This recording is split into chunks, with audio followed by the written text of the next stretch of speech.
Hello, friends and scaly ones. Welcome to Scarlet Citadel Wednesdays. I am Amanda Hammond. I'm the editorial director for Kobold Press, and you are watching the only show on the internet that is all about the Scarlet Citadel Kickstarter project by Kobold Press. Today, we have a very special episode for you of Scarlet Citadel Wednesdays. We have the designer himself here on the stream with us. Mr. Steve Winter, please introduce yourself to all of our friends. I'm Steve Winter. You write things? Yeah. I've been around this hobby for a long time, and I've worked with Wolf, and even before there was a Kobold Press, and I'm really excited about the Scarlet Citadel.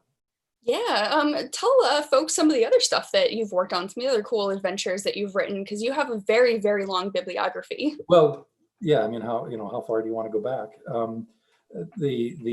The big recent thing that I worked on was the Tomb of Annihilation that Wizards of the Coast published, and then the Horde of the Dragon Queen.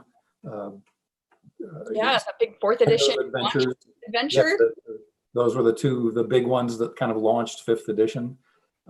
But yeah. I mean, I started working at on D&D back when it was still TSR in 1981, and I've had my finger in literally hundreds upon hundreds of D&D products over the years, in all kinds of, as a writer, as an editor, a developer, a manager, you kind of name it. I've been there. I've even done community management and web management for a while. So yeah, I do have a long resume, but whether people actually know my name is a different question, since very often behind the scenes, or as I say, I was the managing editor for a long time, the product manager of AD&D. So yeah, I've dabbled in the game for almost. You've played a character or two. You've also killed a character over 4 decades. Right? Yes. Very cool. So your long history in the industry and your connection with Wolfgang and with Kobold Press and D&D in general really makes you a perfect designer for a project like Scarlet Citadel.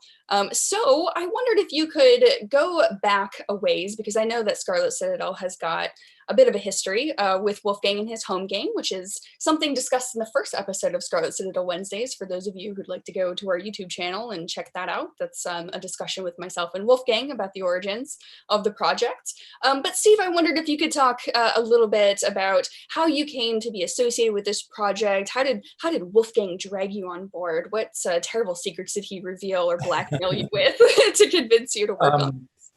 Well, as what often happens with projects like this, it's a lot more mundane than you might hope. I mean, I got on board because Wolf said, "Do you want to write it?" And I said, "Yeah."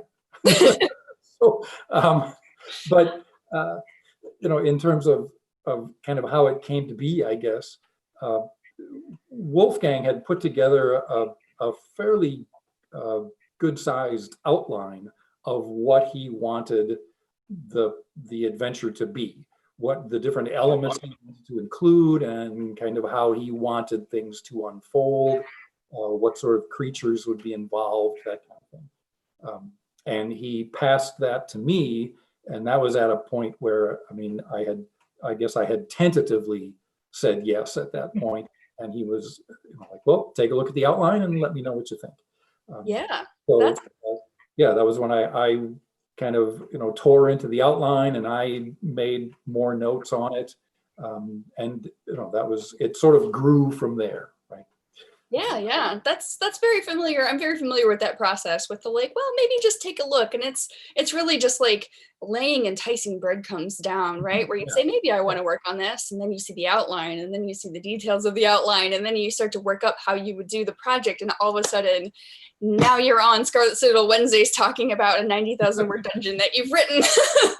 But was there anything in particular in that outline that you saw that you went, "Oh, this is really cool," or any big idea that kicked off early on in the process that you're really excited about people experiencing? Well, I've always just really enjoyed dungeons, right? I mean, the dungeon part of Dungeons and Dragons is kind of what I really love about it. And there were parts of it. Yeah, I mean, and again, we have to be careful about giving too many spoilers. There were certainly levels within the dungeon that, were kind of right in my wheelhouse. What I just was like, ooh, I'd love to write that. But of course, it wasn't really a pick and choose kind of thing. Right. Or you get to write none of it. And so, of course, I jumped at the chance to write all of it. Right. So I would just want to take a moment to let folks know in chat that we are happy to take any questions that you might have for Steve or for myself, any comments that you want to make. If you would like to compliment my massive D&D mug, please do so, as I see that Herkanon has. Thank you very much, Herkanon. This is my favorite mug ever. So when you hold it up like that, it's actually, when it gets close to the camera, it's bigger than your head. You are not the first person to point that out, that it is literally bigger than my head. Yeah, I sit here with various things within this coffee mug all day, and a couple of mugs later, we have 3 swobolds in a trench coat, and we're posting about it in the Midgard Facebook group. So this is a very fun thing. Steve, I know you said that you don't want to reveal a lot of spoilers. However, I'm very persuasive. Is there anything that you do think would be a cool thing to drop as far as what kind of monster would be interesting, or anything like a cool trap that you put in the adventure, or anything that might pique folks' interest that's new and different and exciting in this book? Well, I mean, where do I start? It doesn't really risk any spoilers at all to say that it's not exactly, I would not call this adventure a mega dungeon. The dungeon itself is a fairly manageable size for most GMs to tackle. But because of the length of the project, I was able to go into a lot more detail on things than what you typically encounter in a dungeon-oriented adventure. And there are a lot of places in the dungeon, what typically happens in a dungeon is people come in, they enter an area, they kill everything there, they move on to the next area. Everything behind them is safe, and everything ahead of them is dangerous. Mm-hmm. That's not the way it works here. Nowhere is safe. You've been through an area and cleaned it out doesn't mean that it will still be empty when you have to retreat through it to get back to the surface. Things are always in motion in this place. Right. There are multiple ways in and out that characters don't know about at the beginning of it. Things can creep in behind them, things repopulate behind them. The traps reset, perhaps? Well, not too much in the way of, there are some resetting traps, not a lot. Traps are always a tricky thing to kind of deal with, because they're really more of an annoyance than anything else. And once they annoy you once, they're there. They're pretty easy to avoid. But on the other hand, creatures that live in the dungeon, that once they catch on to the fact that there are intruders here trying to kill everyone, there are creatures here that will go after the characters, and they don't just sit in their lairs waiting to be killed. They will actively come out and hunt these intruders through the dungeon in an effort to eliminate the threat to themselves. So there are points in the adventure where players love to just find some safe place where they can camp. Mm-hmm. Yep. Part of the dungeon. There are parts of this adventure where if they try that, they will be ambushed in their sleep, by things with, their version of bloodhounds, basically hunting the characters through the dungeon. So it's a dungeon that really, because I was able to go into so much detail on the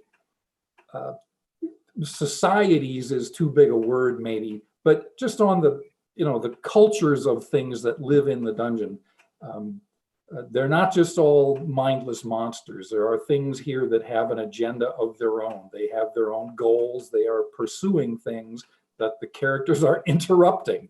Yeah, absolutely. I think that's Yeah. one of the most fun things that I found about the project since jumping on board full time with Kobold Press here is just the dynamic nature of this mega dungeon is not like other mega dungeons. You know, even the way that you have described it, like I've played through Temple of Elemental Evil. It is a converted version, but I played through that adventure, and you know, there's very much the tried and true. We clear a certain part of the dungeon. We had a character, a player who was mapping out where we were, and we had everything fine-tuned such that we were really sort of like designing the adventure around what we were planning on doing. And I love the fact that in Scarlet Citadel, for example, the first thing that you can do to throw off the players is to say, oh, you're going to camp in this room? Okay, is anybody standing watch? And then all of a sudden they're like, well, but we cleared this room. Okay, if no one's standing watch, let's see if anything happens in the first hour. And you're rolling, you know, random encounter dice for that. I think that's well, really fun.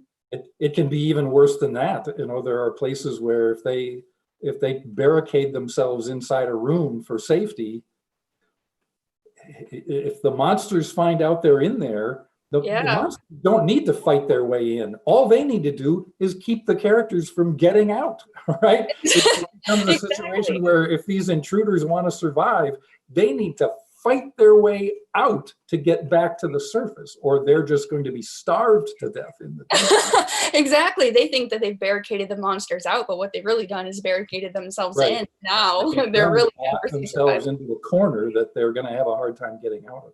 Yeah, so this adventure is definitely going to reward groups who can think tactically about the dangers that they're up against in this situation. Yeah, and really approaching, can't ignore any potential danger here. Yeah, absolutely. Really approaching the dungeon as having its own ecology, I think is very fascinating. Like you said, taking into account what groups are here. Do they know that the PCs are here? Probably they do, because PCs are really destructive and they leave, you know, burned walls in their wake, and they kill monsters and they leave the bodies out everywhere. Yes, so, exactly. you know, yeah, there are groups that are hunting the PCs, and how are they, you know, going to interact with when the PCs think they're safe? That sort of thing. We have a couple of questions from our folks. Hercanon is asking, is Scarlet Citadel very Midgard, or is it portable to any setting? We discussed this a little bit with the chat with Wolfgang that we had, but I'm curious to hear your thoughts as well, Steve. We did talk about how it could be moved in various parts of Midgard, or it could be picked up and dropped into a different setting, but what are your thoughts here? Well, there are a lot of references to Midgard throughout the manuscript, but it would be very, very easy to pick it up and transplant it to any other setting. You know, it would drop right in. Since the bulk of the thing is, I mean, all you need is a more or less ruined castle that you can put things underneath. Now, Midgard has two features of Midgard that play into it. Are the shadow roads and the ley lines. Oh, those are cool. Yeah. Yes, yeah. I mean, they are. They're wonderful wonderful features for world building. Features with creatures. and part of what makes the Scarlet Citadel location important, as it's described in Midgard, is that there's this unique confluence of ley lines and shadow roads. And that's what drew a lot of the things that are in the Scarlet Citadel to that site. And that's what fuels a certain amount of the evil that's going on there. Absolutely. So if you were to pick it up and move it to a world that doesn't have those features, there'd be a little bit of hand waving involved, but it would be pretty easy to get past. Yeah, and I think those are great plot devices as well. The shadow roads, I mean the ley lines, which there's the word road in it, right? So shadow roads allow teleportation through the shadow plane, movement through the shadow plane of creatures. Ley lines is more of a magical thing for our friends who are not as familiar with the way that works in Midgard.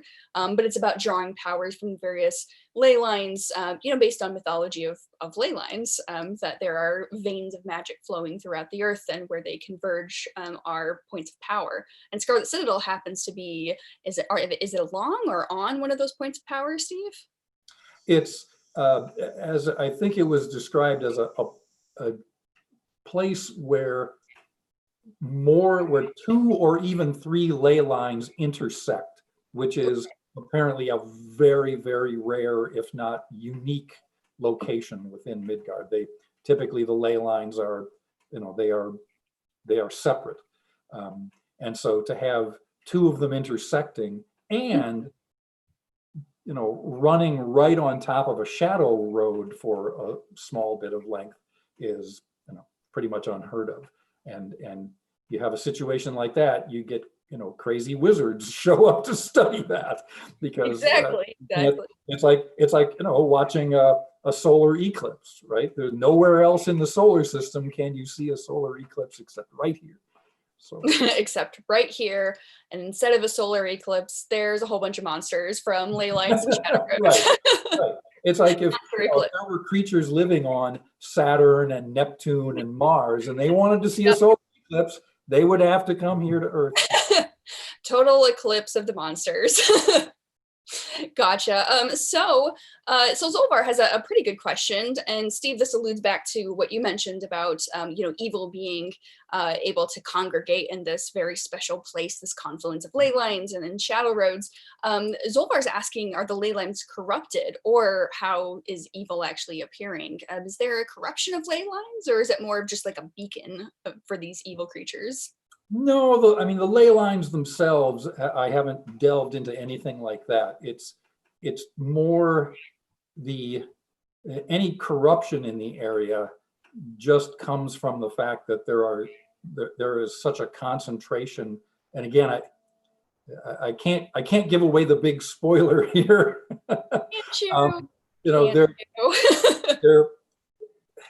It's fine. He can't. The issue is not that the ley line is corrupted. The issue that something very corrupt has been drawn to that point, and is kind of sucking up that energy.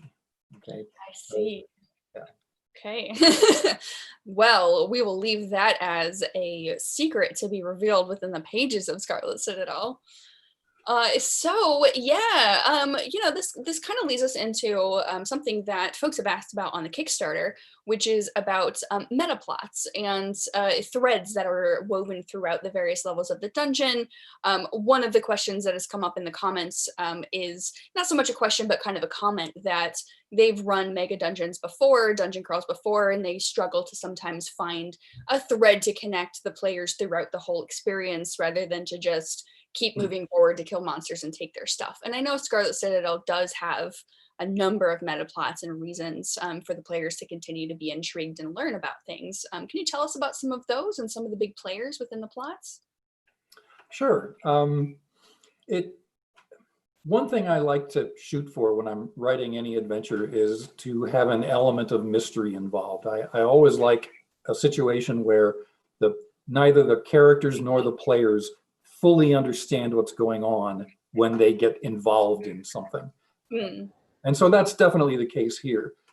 It sort of kicks off as just your basic kind of, hey, maybe we can get rich if we go out to the old Scarlet Citadel and kill some monsters and take their treasure. And there are some other hooks. There's a creature there up in the upper levels called the Jailer, which is yeah, he's this very creepy. If you've ever seen the movie Jeepers Creepers, yeah, he's kind of this weird, sort of mortal, sort of not mortal thing that kidnaps people from the village and does horrible things to them. Does he have? There are a lot of hooks there. What's that? Does he have wings and fly off and have a tail? No. Okay. Well, I shouldn't say he's hideous and awful in a different way from the thing from Jeepers Creepers, but he does have a big torture in a legally distinct way. This is a very bad dude. But as they work their way down, by the time they get to the second level, there's a very bad person way down deep in the dungeon, but he has like lieutenants who live above him in the dungeon, who feed him information, who carry out some of his agendas up on the surface. And all the bulk of the things living in the dungeon don't necessarily work for him, but they all fear his lieutenants. I see. So, His hand is felt, throughout the dungeon. so the Jeepers Creepers dude has peepers everywhere, is what you're saying. Well, no, actually, the Jeepers Creepers dude is ultimately turns out to be, one of the least of your problems when you get Isn't that the way it always is, right? In dungeons, where the party is like, we have a quest. We are going to accomplish this thing for our employer. And then the deeper they get into it, the more they realize, oh, there's a demon involved here. That's great. We weren't hired to deal with the demon. Right. But we're players, so we have to do it. Kind of the point of the lieutenants is, by the time you encounter one of them, at this point, once you encounter one of them, the characters should begin to get the idea that, wait a minute, who's this guy working for, right? Clearly, he has a boss, right? Yes. So what is this boss up to? Why are we finding these things scattered around the dungeon? It sounds like there's a point of no return that the characters might get into, where they encounter one of the lieutenants and they realize, oh, he's working for someone, and maybe they encounter another one and they're thinking, oh my gosh, there's people watching us and reporting on us, and there's some clear sort of boss over all of these people. And so at that point, I feel like that as a GM, that's giving me ample reason for the characters to not only fear what's coming, but also to be incentivized that if we don't do something about this on our own terms, then there might be some terrible plot coming against us. This guy might come against us directly. The whole dungeon is now out to get us. So we have got a reason, which is saving ourselves, to actually figure out what's going on here. Yeah, absolutely. Once the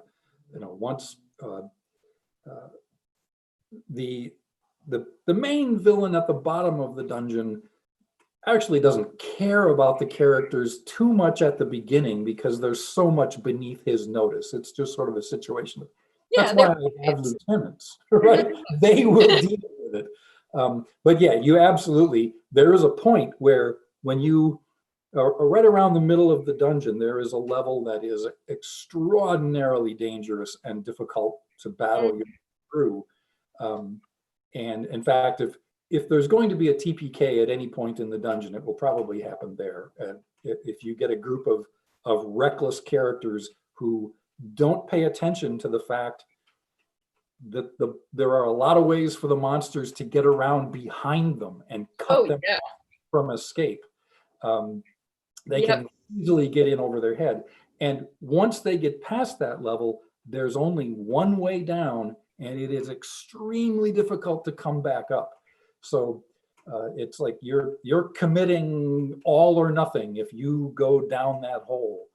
Oh, absolutely. Yeah, I feel like those type of dungeon crawls are really the way players are forged, or really the way tactics sort of come together. I know I learned a lot about playing and tactics and planning from a big dungeon adventure, where it's like, okay, we've got to be very strategic about where we're coming in from. We have to make sure that we're aware of the layout of the dungeon, because this is a super, super deadly thing. And if anything goes wrong, we are going to get trapped, and we probably won't be able to run away because they'll have blocked the exits. So yeah, so this is an adventure that I feel like is very good for experienced players, veterans, and folks who are fans of old school dungeons that they may have played, many years ago, like Temple of Elemental Evil, and also good for new players as well, to really get a taste of that tactical dungeon delving, strategic type of play that I think is a really fun thing that we like to champion at Kobold Press.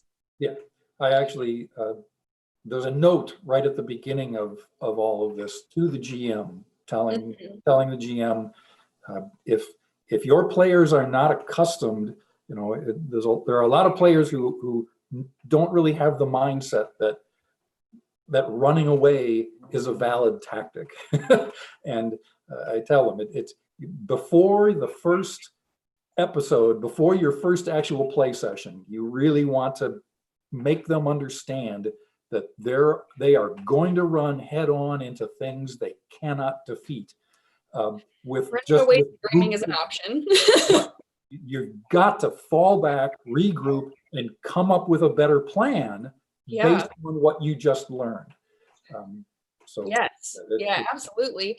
There's a question that's from a little bit earlier from Harkonnen asking, is the idea that parties can dive in and withdraw regularly, or that they have to keep delving deeper and deeper in one engagement? I think you just answered that question, that it's important to keep in mind that you don't have to just keep it going, right? Because there well, are things that are yes, above your pay grade. it's a two-edged sword. Oh, There are points where they simply won't be able to just keep bulldozing through because the opposition is so powerful that unless they pull back and look for an alternative, they won't get through. But at the same time, there are also quite a few notes on the various levels about what happens if they run into a block and they pull back. When they come back, the situation isn't necessarily going to be the same as when they left. Okay, because the monsters know that they're coming, right? They're going to make plans. So retreating gives the monsters an opportunity to heal their wounds and rebuild their defenses and call in reinforcements, just like it does for the characters. yeah, absolutely. I mean, again, thinking about it as an ecology, that's their home turf. That's where they live. They know the place like the back of their hand. It's probably got lots of secret entrances because we know that as designers, we love secret entrances and doors and traps and things like that. So, the monsters are smart. They're not just static creatures on a map. They're not just bags of hit points to be killed. This is a dynamic living dungeon. And I think underscoring that seems like what really sets this level, this adventure in this dungeon apart from some of the others that might be out there. It's surprising how seldom you run into that in a dungeon. Yeah. Now, I will say, it is challenging for a GM to handle that because you can't just go to a numbered paragraph and tell characters what they see. Yep. And right? just the box text. We're opening room 14. What's in there? Well, depending on what you did last week, what's in room 14 may have changed. Yeah, absolutely. So keeping good notes as a GM is also really important. And any campaign is important, but I think especially in this, where you're noting what decisions they made.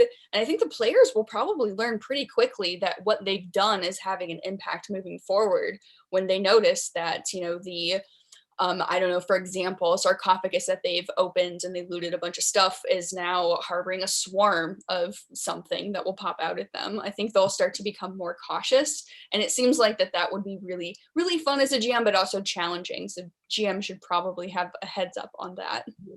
And the part of it that I really enjoy as a GM is I've tried to convey, kind of touched on earlier, some of the motivations and mindsets of the leaders in this dungeon. So, as the GM is thinking about it, they can actually ask, well, what would this creature do? What is it that it wants out of this situation? Does it just want to kill the characters? Does it want to capture them and take them as prisoners down deeper into the dungeon?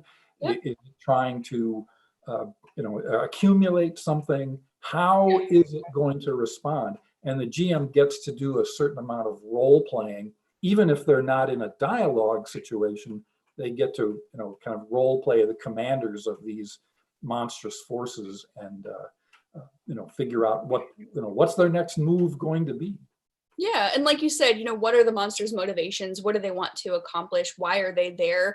And going back to that idea of a dungeon as an environment, one of my favorite things to do as a dungeon writer is to think about what is the status of the dungeon and all of the creatures that live there before the PC showed up. And I always come up with this monster hates this other monster, and so they've been battling for years and years trying to get territory. And then there are these little kobolds who are running around just trying to steal stuff, and they've got a little horde over to the side, but then there's been somebody stealing from them and they're trying to figure it out. And there's all of these interlacing things that players can discover, and sometimes they won't stumble upon things, but almost anything they do can be affected by what's already happening in the dungeon, which is a really interesting thing that will be fun for folks here as well.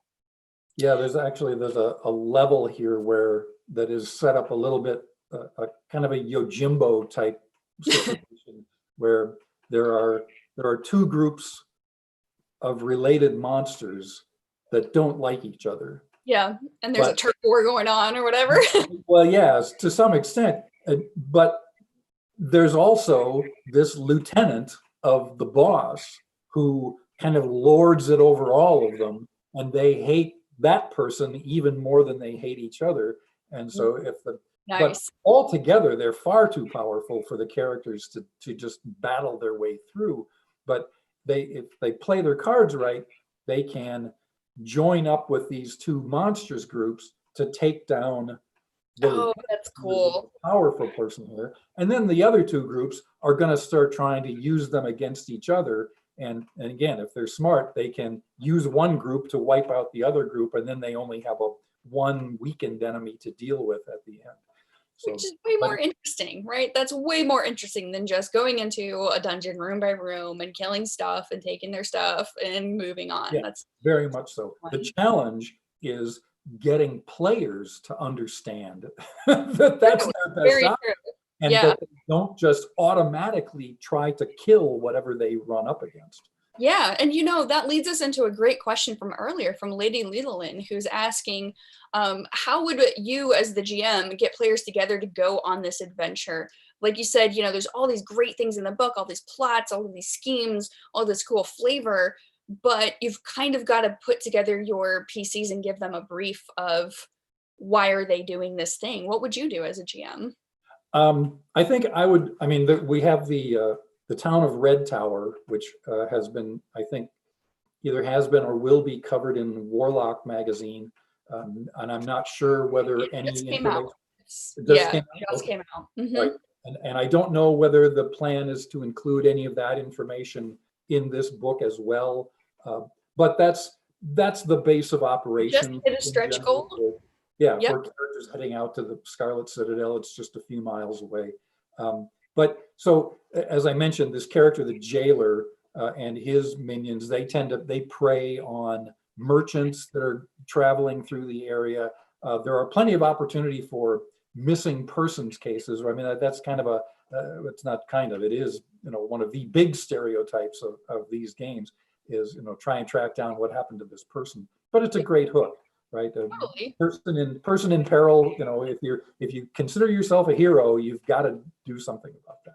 Yeah, absolutely. And you're approached by somebody who's very affected by this thing and they're paying you, and that's a great motivator. Because really all you need to do is nudge them toward the Citadel, and then once they're in there, you can pull all of the great plot details and all of the great setting stuff that can all be put in front of them. But having that one thing to kick off a reason for them to go is a great strategy, I think. Yeah. And any adventurer worth their salt, as soon as they find stairs leading down, they'll be like, that's like a magnet, right? That pulls them down. That's right. Yeah, it is the rule of adventuring, right? If you see something, you must poke it, probably with a 10-foot pole. But if you don't have a 10-foot pole, maybe it's still fine. We refer to that as the science pole.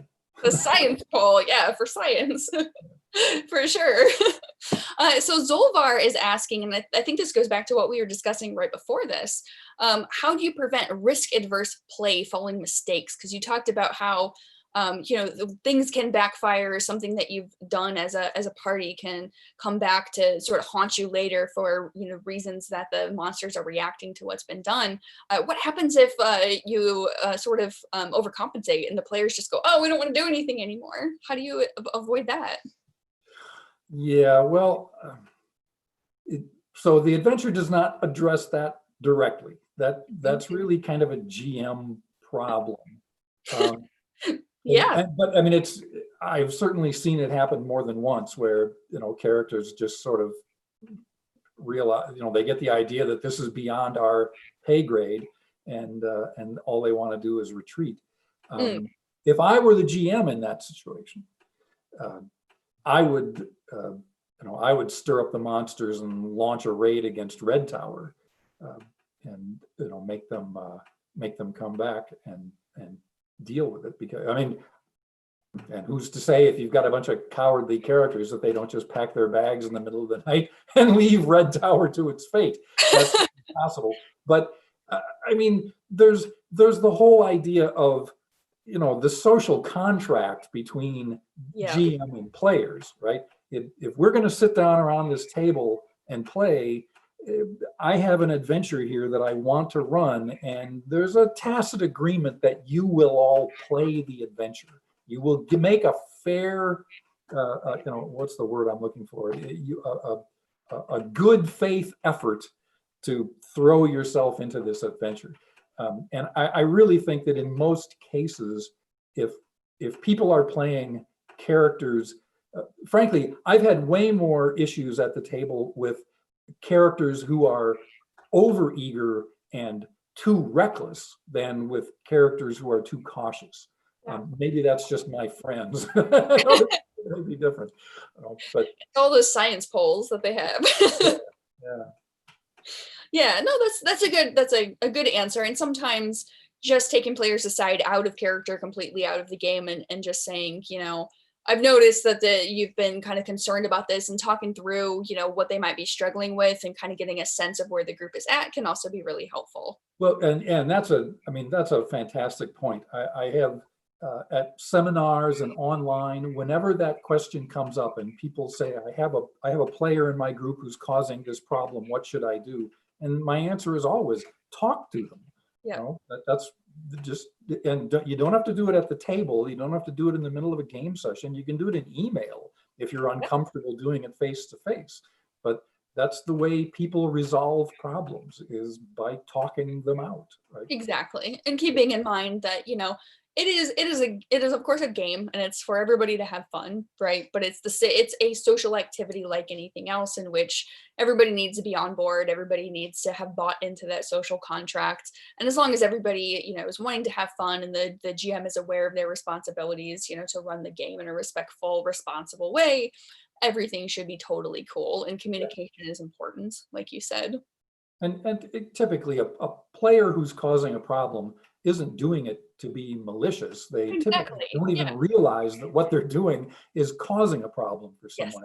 And most people are decent enough that if you tell them this is causing a problem, they may not be horrified, but they'll, if they might have, genuinely no idea. Like, I didn't realize that was really bothering someone or something. So if someone told me that I was, my some habit I was doing at the table was really upsetting someone, I would certainly do my best to stop doing it.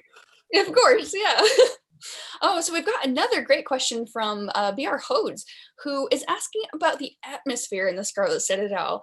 And by that, they want to know, does it have a consistent thorough line to it, or does each level have its own feel or mood? I would say more of the latter than the former. There is certainly there is an ambiance that I tried to maintain throughout, but for sure, levels have themes, right? I mean, there's a level that is almost all combat and tactical planning. There is a level that is, I talked about the Yojimbo style level, that is very heavy on negotiations and politics, and maneuvering through these weird, inhuman societies to try and manipulate them. There's a level, one of my favorite bits in the adventure actually is a level that involves time travel, right? Characters wind up activating a device that will, fling them into the far future or fling them into the distant past. And of course they get back, but they can have some really wild adventures along the way. So, I mean, that's not exactly in keeping with the theme, but it's, I think, an awful lot of fun. Yeah. So, there's a lot of weirdness in this dungeon too, right? It's not just a bunch of trolls and trolls and orcs. There's some ogres and ettins and stuff like things going on here that characters will have to confront and figure out. Well, I think weirdness is definitely in keeping with the concept of an old school dungeon, the concept of the unknown lying underneath the surface. I think like pretty much every good, cool, old school adventure has got, you go down below into the dungeon and you discover things that you never knew you were there, like a time travel bubble, or like there's a portal to the elemental plane of corgis or something. That's maybe a little more on the weird side. Actually, that really happened in one of my home games once. I think that game was even streamed. That was a while ago. Blame Crystal Frazier. Yeah, that sounds like fun. That's Yeah. So, but lots of cool, fun things, and it probably stems from, a lot of writers such as yourself are really looking for things that they would find fun as a player and things that would interest them, that they would like to run, but also thinking through like how would you approach a thing as a player is a very motivating tactic when you're writing, right? These adventures, because it's just like, that's where the classic writer's cackle comes in. When you're writing something, you're just like, ah, this is hilarious. They're going to be flung forward in time. Yeah, that's what makes it worthwhile, is when where our best adventures come that from. sudden flash of inspiration that, wait, if I do that, this will be way better. Yeah, and it's like, oh, it'd be messed up, and then you do it.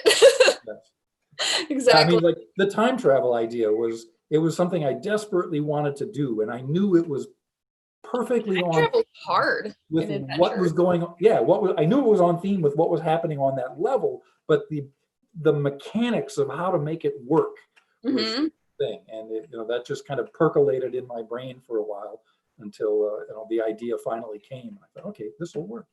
So. Yeah, cool. Well, that I can't wait to see how that turned out.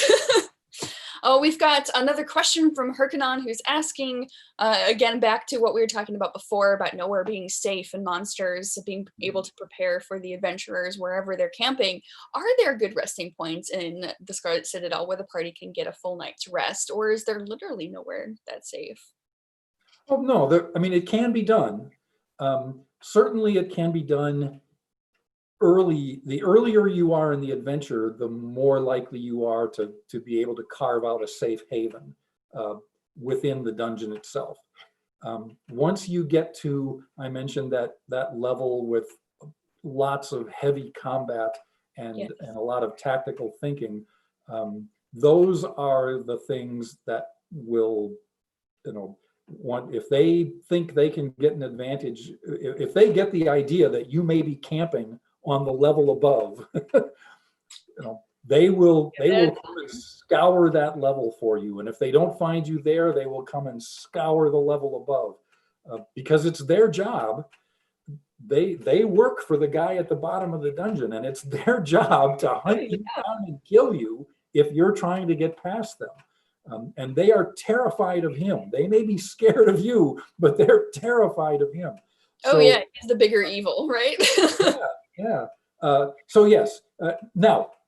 So that is probably the point of greatest danger in terms of the characters being, hunted down within the dungeon.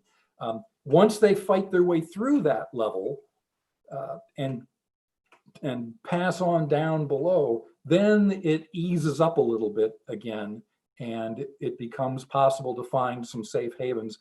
It also becomes possible to find some easier ways in and out of those deeper levels, so that if you need to leave the dungeon to rest, you can do it with, you can use a magical portal or something like that to get out and not have to worry about it so much.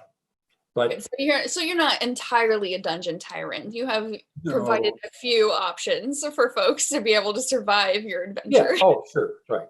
But I do think it's important to have, it doesn't need to be relentless, but there needs to be situations where characters are forced to push beyond their level of comfort in terms of safety and healing. Right.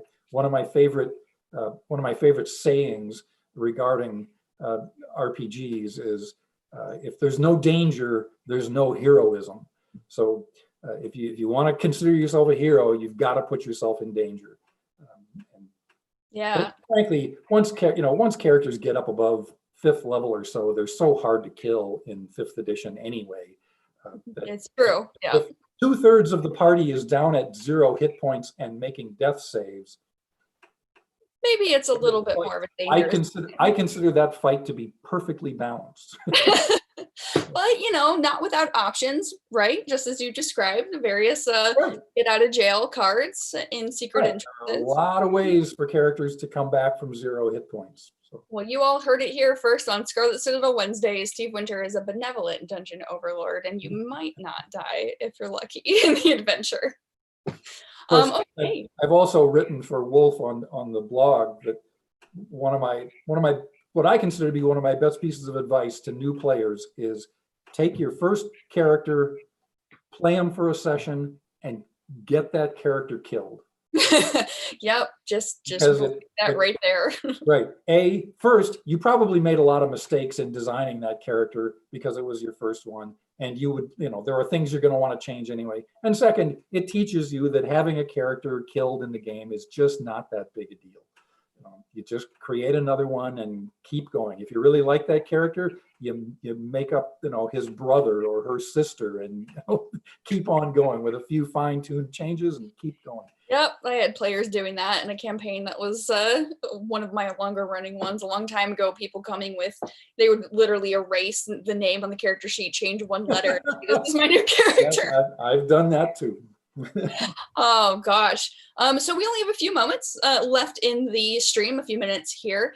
There's a couple more questions I wanted to get to. If you have any last minute questions, throw them in there. If we can't get to them, we'll do our best to answer them on the Kickstarter, or you can submit the question through a blog or anywhere. You can find us all over the place on Twitter, Facebook, Discord, etc.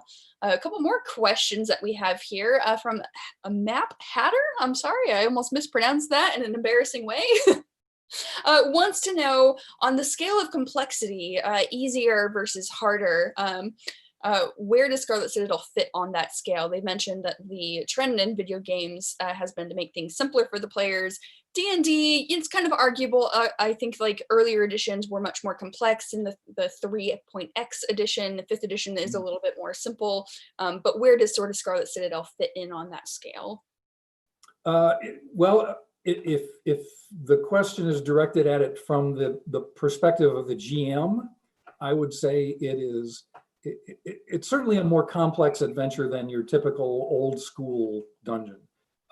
It is, I would say, a simpler adventure than, say, the Tiamat adventures or even Tomb of Annihilation, because it doesn't have the huge sprawling outdoor crawl.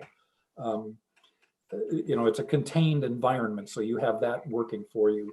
But it's not a simple adventure. If I would not want to see someone tackle this as their first outing as a GM. Yeah. No, that's good to know. You want to have a little bit of experience under your belt before you try to run this. Zolvar has said that it sounds like that you and they run games very similarly. Do your players ever get frustrated with you for having your adventures be particularly deadly? No, my players in my game know that they will never be killed because my dice rolling is so bad.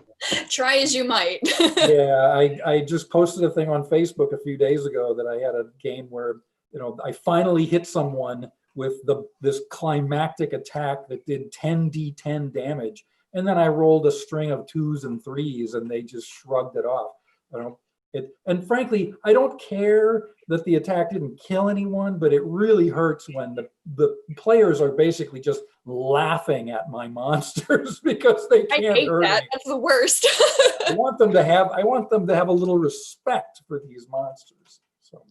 Exactly. Oh, it's so annoying when the dice undermine you. Yeah, yes, it really is. I should just give in and use, flat standard adventure, flat damage, but I like rolling the dice. Yeah, for sure. Same here. So last question I think of tonight, we have our director of digital growth in the chat. I've seen you in there. Hello, Blaine McNutt. He has wanted to know for a while, and I have been very obviously ignoring him, and I apologize for that. He wants to know, what's your favorite campaign setting ever, Steve? Favorite campaign setting? Yes. Probably what was called the known world, the setting that was made for the version of what's called the BX version of D&D around 1980. It was a very much a kitchen sink sort of world that was, the original outlines of it were done by, Tom Moldvay and Dave Cook and Lawrence Schick at TSR. Mm. As a little bit of everything, right? There's the medieval Europe, the Renaissance Europe, the North African Arabic setting, the Vikings, it's just like I say, it's kind of a kitchen sink, and it's all in a fairly small area, and it's just loads of fun. It's a wonderful little setting to play with. Well, there you go. That's a great Plus, answer. plus it's a hollow world. You can go inside the planet and run into yet more mischief in there. And Oh no, what's at the center of that world? Yeah. How many licks does it take to get to the center of a campaign? Actually, I don't know, because I haven't played in that one. An adventure I always wanted to run was the transition, right, where you go through all the tunnels and caves and come out on the inside of the planet. So. Yeah, that's super cool. Well, thank you so much for all of your insight, Steve. I have schemes to hopefully bring you back later in October. Surprise! We'll talk about that. I should have plenty of time in October if we want to do this again. I'd be happy to come back. So. Awesome. Well, thank you so much. That sounds great. I will take you up on that offer, and we will get that scheduled for later in October. In the meantime, thank you out there to all of our fans and friends, scales or not, for joining us on Scarlet Citadel Wednesdays with designer Steve Winter. I have been Amanda Hammond, your editorial director at Kobold Press. Thank you so much for your time, and we will see you all next week.